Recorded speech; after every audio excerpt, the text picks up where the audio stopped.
দর্শক, এটি সেই তাজরিন ফ্যাশন। 2012 সালের 24 নভেম্বর আশুলিয়ার নিশ্চিন্তপুর এলাকার তাজরিন ফ্যাশনের ভয়াবহ অগ্নিকাণ্ডের ঘটনায় কিন্তু 114 জনের মতন পোশাক শ্রমিক নিহত হয় এবং 2 শতাধিকের অধিক শ্রমিক আহত হয়। এতে চিরতরে পঙ্গুত্ব বরণও করেন অনেকেই। তারই এক যুগ পূর্তি উপলক্ষে কিন্তু সকাল থেকেই শ্রমিক সংগঠনের নেতাকর্মী সহ আহত এবং নিহতদের পরিবারের কিন্তু নিহতদের স্মরণে ফুল দিতে এখানে এসেছেন। তাদের সাথে আমরা কথা বলার চেষ্টা করেছি। আসলে তাদের কী দাবি দেওয়া, তারা মূলত বলেছেন যে মালিক এবং কারখানা কর্তৃপক্ষের বিচারের নিশ্চিতে কিন্তু তারা মূলত এখানে বিভিন্ন স্লোগানে প্রতিবাদী স্লোগান দিচ্ছেন। এছাড়াও আমরা শ্রমিক সংগঠনের নেতাকর্মীদের সাথে কথা বলার চেষ্টা করেছি। তারা এটিকে একটি হাসপাতাল তৈরি করার জন্য সরকারের নিকট দাবি করছেন।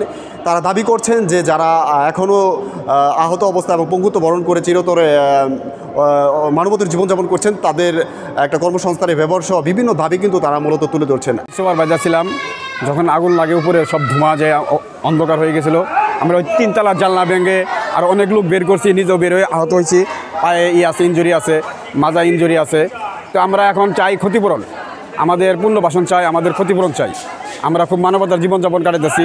হ্যাঁ, আমাদের সরকারের কাছে আমাদের আবেদন, উনি আমাদেরকে এই তাজরিন ফ্যাশনের যারা আহত শ্রমিক আছে তাদের সবাইকে আমাদের ক্ষতিপূরণ দিবেন। আমি এই 3 তলা থেকে এই বিল্ডিংটার 1 তলা ছাদ ছিল, ওই ছাদের ভিতরে আমার ফেলাই দিয়েছিল।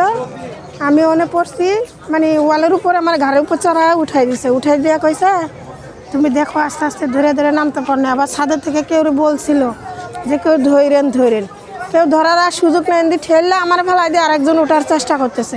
তখন আমি দিশা মিশা না পাই অমনি ঝাঁপ দিছি যে মরে গেলে লাশটা তো পাইব। এখানে একটি শ্রমজীবী হসপিটাল করে দেওয়া হোক। এখানে গার্মেন্টস শ্রমিক এবং নিম্ন আয়ের মানুষ যারা শ্রমজীবী মানুষ তারা যাতে করে বিনামূল্যে চিকিৎসা নিতে পারে, সেই ব্যাপারে সরকার আন্তরিকভাবে উদ্যোগ নেবে। আশা করি এটা বাস্তবায়নও করবে।